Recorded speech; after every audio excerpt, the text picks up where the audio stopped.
ஜலதோஷம் பிடிப்பவர்களுக்கு ஏற்படும் மூக்கடைப்பு மூச்சு திணறலை ஏற்படுத்துவதோடு சிலருக்கு எரிச்சலை ஏற்படுத்தி செய்கிற வேலைகளுக்கு இடையூறாகவும் இருக்கின்றது. முறையான சிகிச்சை அளிக்காவிடில் தொடரும் பிரச்சனையாகவும் ஆகக்கூடும். அதற்கு சின்ன சின்ன எளிய நமக்கு கிடைக்கக்கூடிய பொருட்களை கொண்டு சுலபமாக சரி செய்யலாம். அதை பற்றி இந்த வீடியோவில் காண்போம். அதற்கு முன்னாடி இந்த நலம் பெற சேனலை சப்ஸ்கிரைப் பண்ணுங்கள்.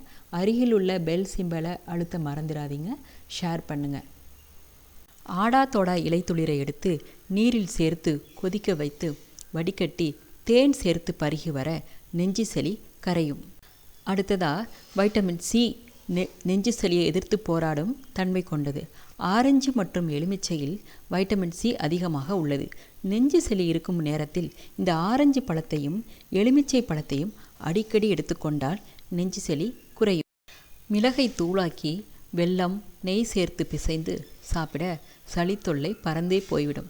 அதே போல் மிளகு பொடியை ஒரு காட்டன் துணியில் முடிந்து காலையில் குளித்ததும் உச்சந்தலையில் தேய்க்க சளி தும்மல் எல்லாம் பறந்தே போய்விடும். வெற்றிலை சாறு இஞ்சி சாறு இரண்டையும் ஒன்றாக கலந்து குடித்து வந்தால் மார்பு சளி சுவாச கோளாறுகள் குணமாகும். தூதுவளை கீரையை சுத்தம் செய்து துவையல் செய்து சாப்பிட்டால் சளி குணமாகும். அதே மாதிரி மழைக்காலத்திலும் பனிக்காலத்திலும் பகல் வேளையில் தூதுவளை ரசம் செய்து சாப்பிட்டால் ஜலதோஷம் பிடிக்கவே பிடிக்காது. சின்ன வெங்காய சாறு 20 மில்லி, தேன் 20 மில்லி, இஞ்சி சாறு 20 மில்லி இம்மூன்றையும் ஒன்றாக கலந்து ஒரு வேளை வீதம் தொடர்ந்து 2 தினங்கள் உணவுக்கு முன் பருகி வந்தால் சிறந்த பலனை தரும்.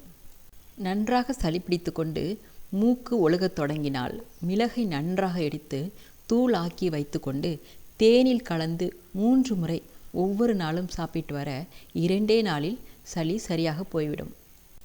ஒரு துண்டு சுக்கை தோல் நீக்கி 1/2 லிட்டர் நீரில் போட்டு சுண்ட காய்ச்சி பால் சர்க்கரை சேர்த்து காலை மாலை சாப்பிட்டு வர மூக்கடைப்பு விரைவில் நீங்கும்.